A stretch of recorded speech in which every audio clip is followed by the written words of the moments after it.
in progress. 여러분, 안녕하세요. 반갑습니다.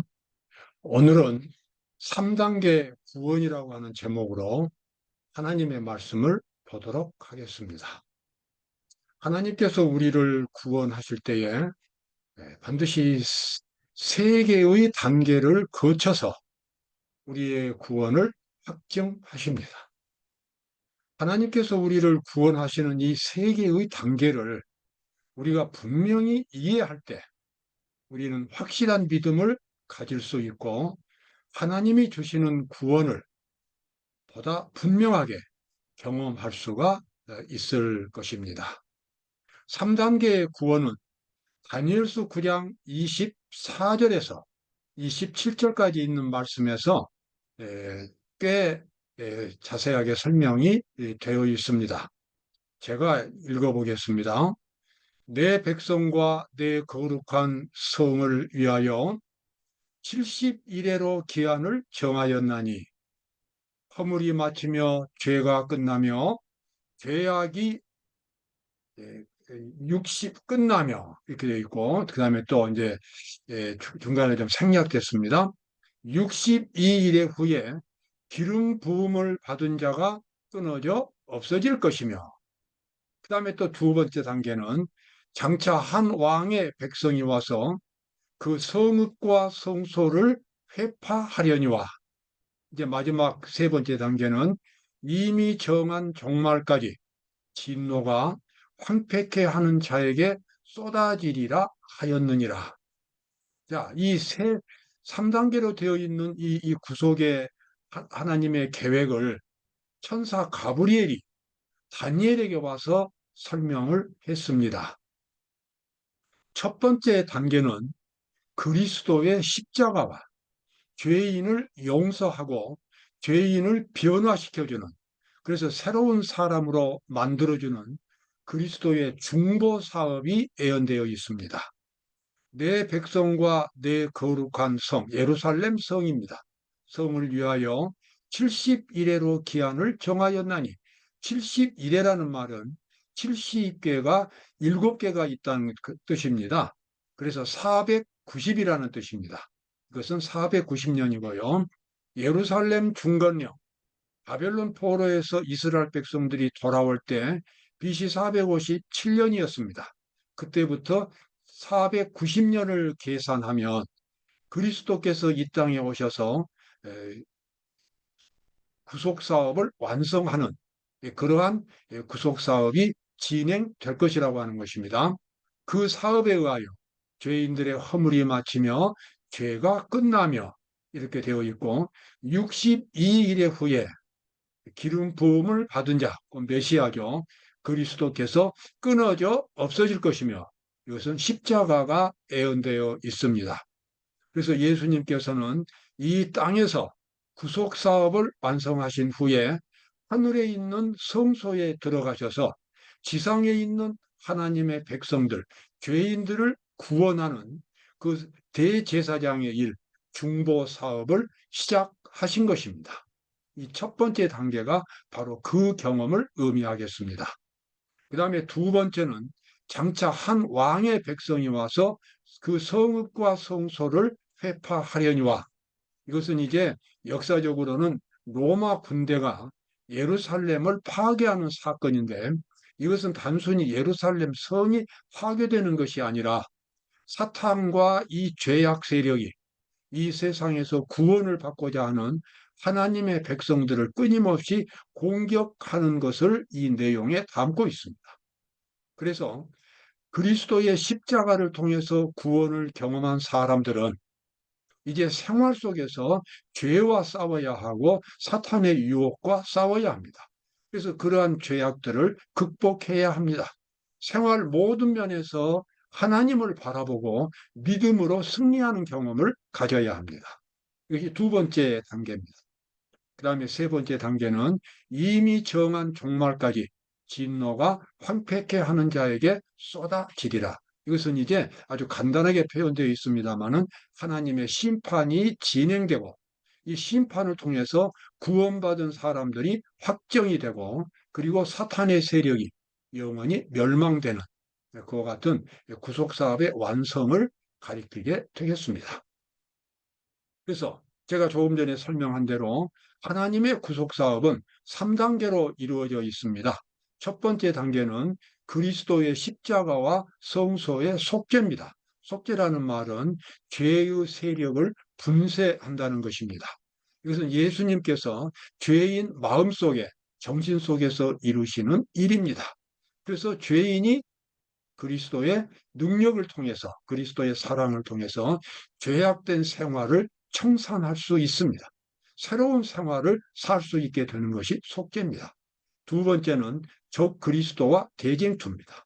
이것은 생활 속에서 그리스도를 나타내고 사랑으로서 악을 이기는, 선으로서 악을 이기는 그 같은 거룩한 생활을 그리스도인이 살 수 있게 되는 것을 가리킵니다. 그 다음에 세 번째는 하나님의 심판과 그리스도의 재림입니다.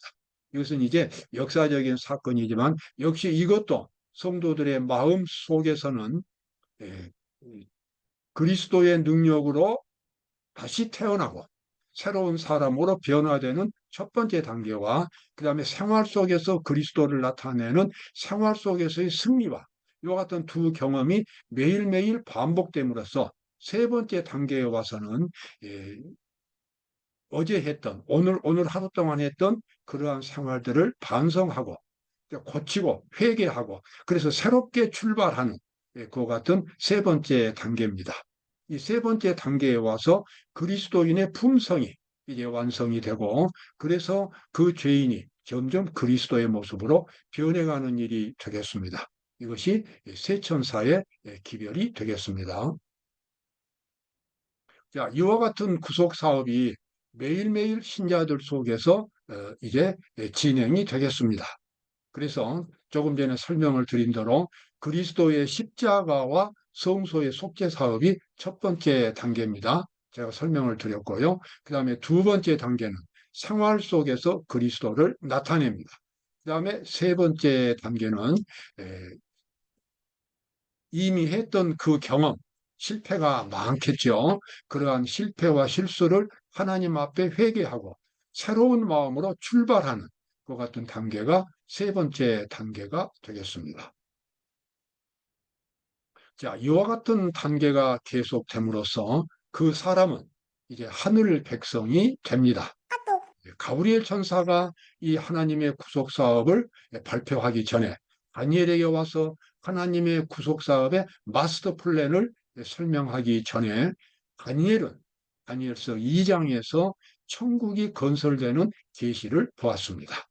아마 다니엘서 2장을 아시는 분들은 이 계시를 잘 아실 것입니다.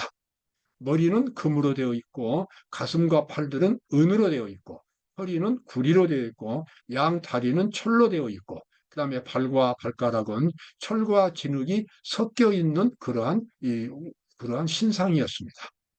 그래서 이 다니엘은 설명하기를 첫 번째 나라, 두 번째 나라, 세 번째 나라, 네 번째 나라, 다섯 번째 분열의 시대입니다. 다니엘은 지금으로부터 2500년 전에 살았기 때문에 그냥 첫 번째, 두 번째 이렇게 나라로만 해석을 했지만 우리는 지금 21세기에 살고 있기 때문에 이 역사적인 과정을 너무나 잘 압니다. 금머리는 바벨론 제국을 가리키고 가슴과 팔들은 페르시아를 가리킵니다. 그 다음에 세 번째 구리는 그리스 제국을 가리키고 그 다음에 철로 된 두 개의 다리는 로마 제국을 가리키고 발과 발가락은 오늘날 유럽 시대를 가리키고 있습니다. 다니엘이 이 계시 속에서 이 신상을 보았을 때에 하나의 신령한 돌이 날아와서 이 신상을 깨뜨렸는데 다니엘은 설명하기를 이 역사의 최후에 하나님께서 망하지 않는 영원한 국가를 건설한다고 설명을 했습니다. 바로 그것은 그리스도의 재림에 의해서 이루어지게 되겠습니다. 자, 이와 같은 3단계의 구원, 가브리엘 천사가 다니엘에게 설명했던 이 3단계의 구원은 요한계시록에서 세 천사의 이름으로 더 분명하게 설명되고 있습니다. 제가 읽어보겠습니다. 또 다른 천사가 공중에 날아가는데 하나님을 두려워하며 그에게 영광을 돌리라. 이는 그의 심판하실 시간이 이르렀음이니. 그 다음에 두 번째 천사입니다. 또 다른 천사 곧 둘째가 말하되 무너졌도다 무너졌도다 큰 성 바벨론이여. 이게 둘째 단계입니다. 그 다음에 세 번째 단계가 설명됩니다. 또 다른 천사 곧 셋째가 그 뒤를 따라 큰 음성으로 가로되 만일 누구든지 짐승과 그의 우상에게 경배하고, 우상이라고 하는 것은 거짓 경배의 대상을 가리킵니다. 하나님 이외에 어떠한 세력이나 어떠한 존재도 죄인의 죄를 해결할 수 없으며 영생을 줄 수 없습니다. 따라서 하나님 이외에 다른 어떤 신을 경배해도 그곳에는 구원이 없는 것입니다. 마지막 때 이 세상 사람들은 대부분 그렇게 하나님 이외에 다른 것에 집착하는, 다른 것을 경배하는 그런 우상 숭배에 빠지게 되겠습니다. 그래서 셋째 천사는 그와 같은 마지막 시대의 사람들의 죄악을 경고하고 있습니다.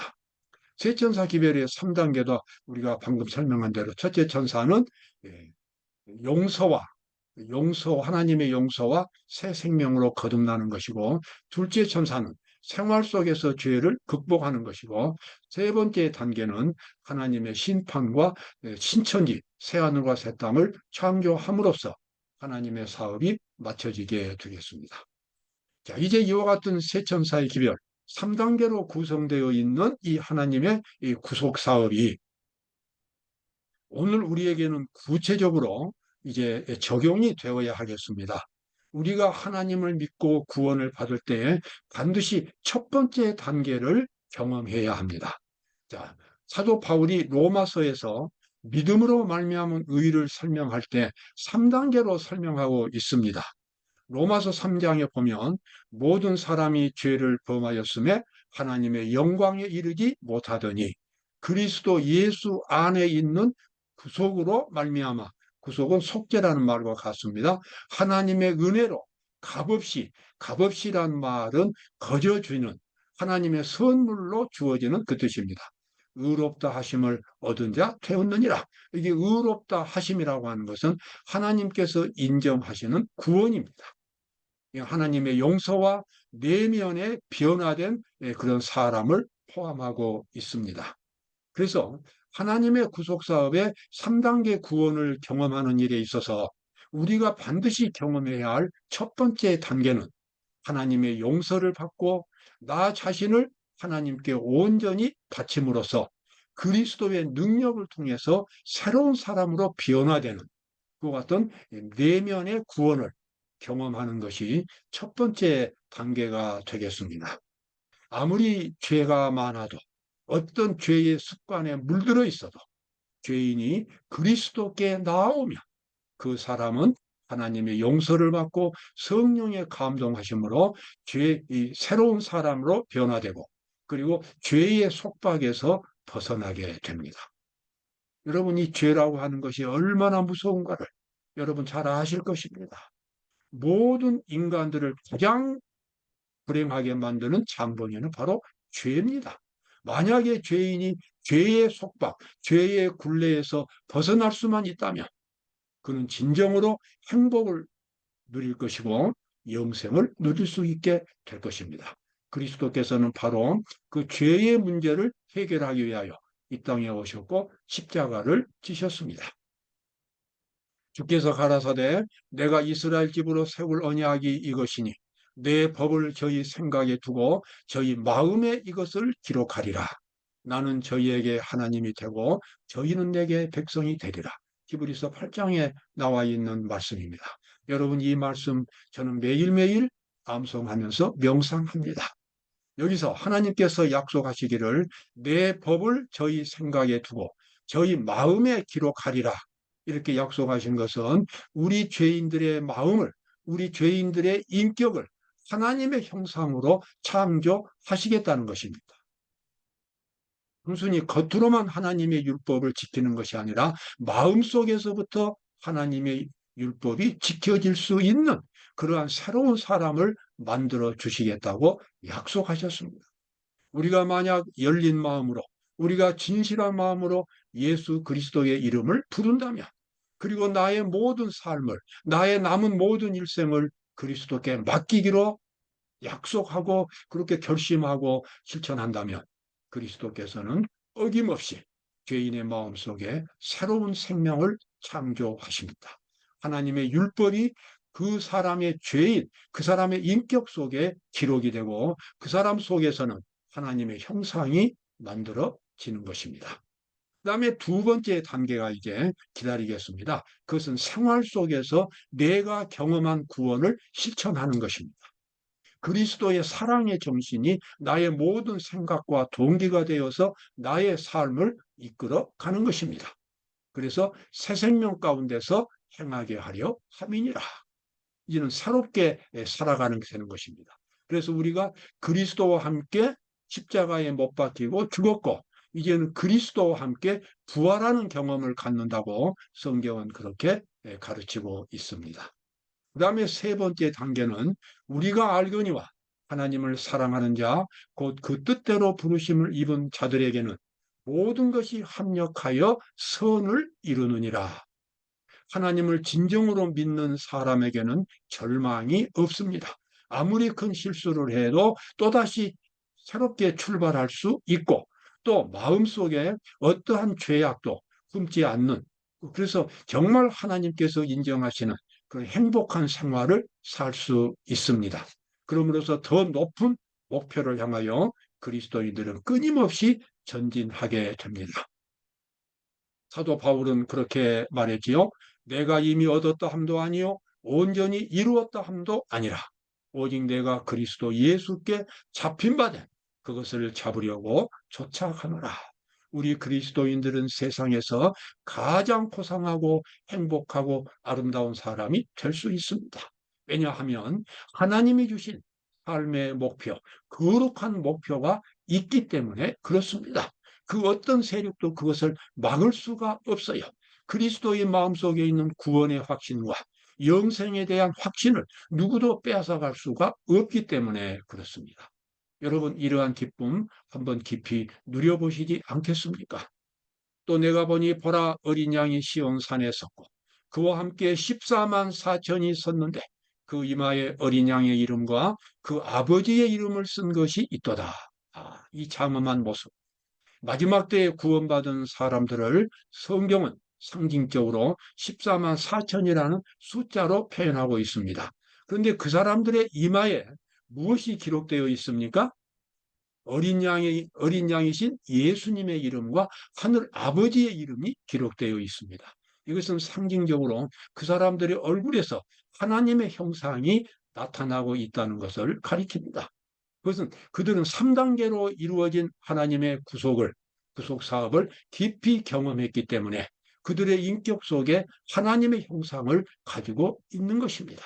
마지막 때 구원받은 사람들이 바로 그처럼 놀라운 위치에 도달하게 되었습니다. 만국이 그 빛 가운데로 다니고 사도 요한은 요한계시록에서 하늘의 광경을 보았습니다. 구원받은 사람들이 하늘 예루살렘에서 그 거룩하고 아름다운 하늘 예루살렘에서 거닐고 있는 모습을 실제로 보았습니다. 여러분 그 거니는 사람들 중에 저와 여러분이 포함될 수 있습니다. 오늘 우리 마음속에 그리스도를 영접한다면 그리고 그리스도께서 세워놓으신 그 구원의 계획대로 성실하게 믿음을 지킨다면 그러한 일들이 우리에게 가능하게 됩니다. 이것은 예수님이 마지막으로 하신 말씀이죠. 보라 내가 속히 오리니 내가 줄 상이 내게 있어 각 사람에게 그의 일한 대로 갚아주리라. 아멘. 예수님께서 이 땅에 오시면 성실하게 믿음을 지켰던 모든 사람들이 불타고 파괴되는 이 지구를 뒤로 하고 저 하늘 본향을 향하여 천사들과 함께 올라가게 될 것입니다. 여러분 그 영광스러운 미래를 꿈꾸면서 오늘 그리스도를 마음속에 새롭게 영접하시기를 바라겠습니다. 감사합니다.